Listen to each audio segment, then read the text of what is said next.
Welcome back, ladies and gentlemen.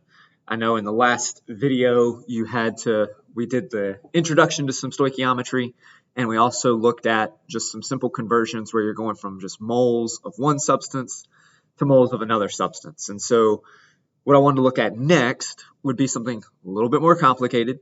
So instead of just going from moles to moles, now we're going to go from moles to mass of another substance, right? So it's going to require some additional steps for us.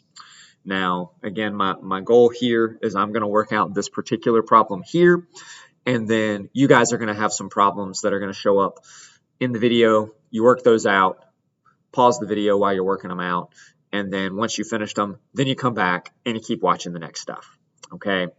So in this particular problem, we're working with hydrogen and oxygen reacting to form water, and it says how many grams of water are formed from 6 moles of hydrogen. So we got to label the equation correctly. We've got our balanced equation. Everything looks good. When we look at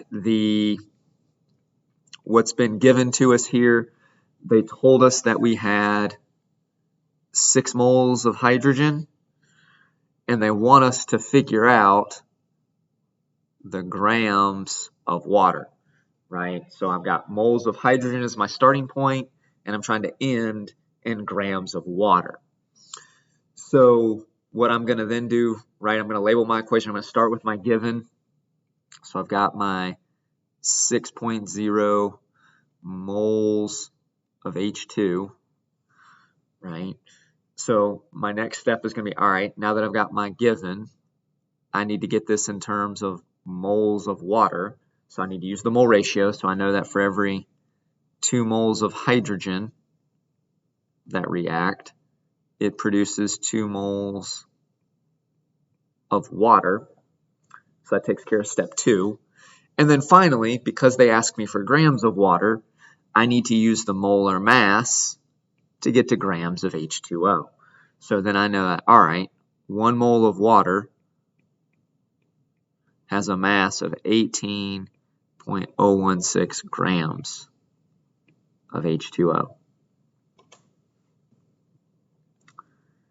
And if we're looking at our units, my moles of hydrogen cancel, my moles of water cancel. I'm left with ultimate grams of water, which is what I wanted.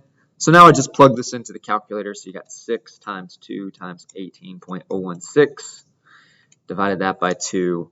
And so then we end up with, because we need 2 significant digits, we end up with about 110 grams of H2O. Right. And so I'm imagining this is pretty straightforward to us. This is probably a skill that we're pretty comfortable with. But that's how we would go from moles of one substance to grams of another substance within a balanced equation. All right. And so as I move forward, you're going to get the 2 slides that have some sample problems for you guys to work on. Definitely encourage you pause the video so that you can work those out. You don't feel like you're rushed having to listen to me go over stuff and solve the problems at the same time. But work those out on a separate sheet of paper and be prepared to go over those answers maybe in class and the next time I see you guys. So here are your first 3. Right? It says how many grams of water are produced when 4.84 moles of hydrogen react. Second question, how many grams of oxygen are needed to react with 54.2 moles of hydrogen? And your third question, how many grams of hydrogen are needed to produce 1.634 moles of water? Right, and again, feel free to pause the video so that you can write those down and work through them. And your last set of practice as it pertains to going from moles to mass, you're given this equation, which this one looks a whole lot more fun. Right, and they ask you how many grams of silicon dioxide are needed to produce 10 moles of carbon monoxide. Second question, how many grams of carbon are needed to react with 3 moles of calcium phosphate? And then the third question, 42 moles of carbon produces how many grams of calcium? I believe that's going to be silicate. All right, so take some time again, pause the video, work those 3 problems out, and then we will come back together and talk about what those look like.